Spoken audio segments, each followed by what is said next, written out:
अरे वो कोई जिहादी थोड़े है, वो भी तो पांडे है, वो भी तो ब्राह्मण है ना, और वो कलाकार है। उसका व्यक्तिगत क्या है कि आप हिंदुओं की बात करते हो, अब पांडे का ही विरोध कर रहे हो, उसका एक हिंदू बेटी का ही। कई जिहादी मानसिकता के लोगों को देखा है कि राम बन करके एक्टिंग करते हैं, जिसको मैंने बोला भी। जब रामलीला होता है तो लोग पूनम पांडे को नहीं, रामलीला देखने जाते हैं। मेरा मानना है विश्व हिंदू परिषद गोरक्षा केंद्रीय कानून बनाने के लिए सरकार पे दबाव डाले। हाँ, ये पूनम पांडे विषय लेकर के जिस प्रकार से विश्व हिंदू परिषद का वही काम रह गया। अरे भाई, रामलीला कमेटी ये तय करता है किसको बुलाना है, किसको नहीं बुलाना है। रजा मुराद जो फिल्मों में खलनायक का रोल करते हैं, कितने जगह रामायण में वो अपनी दशरथ की और क्या क्या भूमिका का निर्वहन इसी अयोध्या जी में करते हैं। कई जिहादी मानसिकता के लोगों को देखा है कि राम बन करके एक्टिंग करते हैं, जिसको मैंने बोला भी।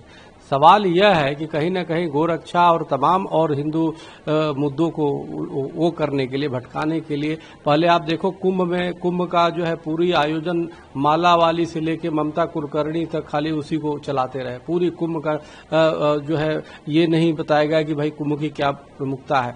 उसी प्रकार से अब रामलीला को भी विवादित करने का एक बहुत बड़ी साजिश है। अरे भाई, पूनम पांडे विषय नहीं, जब रामलीला होता है तो लोग पूनम पांडे को नहीं, रामलीला देखने जाते हैं।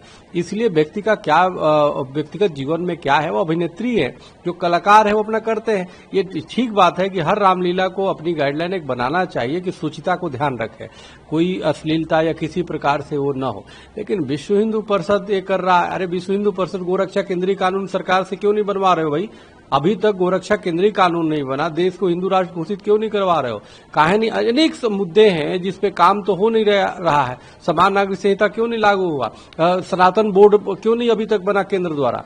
सवाल है, सनातन बोर्ड जब तक नहीं बनेगा, इस प्रकार की होता रहेगा। सनातन बोर्ड जब बनेगा केंद्रीय स्तर पे तो ये तय हो जाएगा कि भाई एक से कभी भी देखो फिल्मों के सेंसर के बिना पास किए देवी देवताओं का अपमान, संतों का अपमान, सीरीज में संतों का अपमान। सर आप देखो ना कि उठा के सीरीज कितने देवी देवताओं का अपमान, उसमें विश्व हिंदू परिषद मौन है क्योंकि सरकार की चमचागिरी करनी है।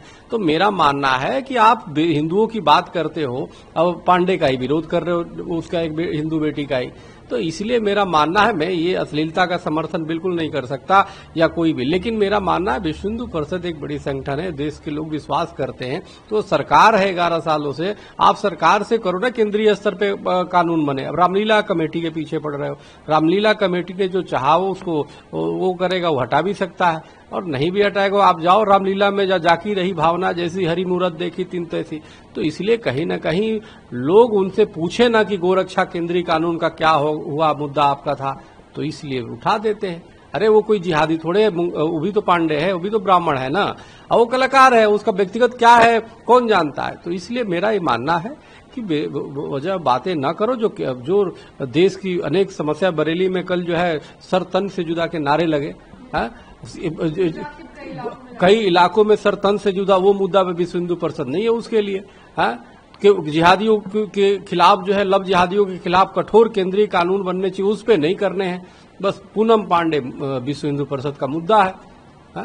तो ये बड़ा दुर्भाग्यपूर्ण है, बहुत ही गलत हो रहा है। हमें लगता है कि एक ठोस स्तर पे, केंद्रीय स्तर पे सनातन बोर्ड बनने चाहिए, जिससे सनातन धर्म की किसी भी कोई भी भावना आहत न कर सके। इसके लिए प्रयास होना चाहिए। सेंसर बोर्ड को भी बिल्कुल किसी तरह से और सख्त करने की आवश्यकता है। उसमें संतों को, हिंदूवादियों को रखने की आवश्यकता है, ताकि हिंदू धर्म के आस्थाओं को ठेस न पहुंच पाए। अब बाकी हर रामलीला कमेटियों से मेरा आग्रह है कि कृपया शुचिता बनाए रखें, पवित्रता बनाए रखें। लोग आस्था से आते हैं, तो इसलिए रील और रीच पाने के लिए और टीआरपी लेने के लिए कोई भी चीज हरकत ना करे, रामलीला से किसी प्रकार से छेड़छाड़ ना करें।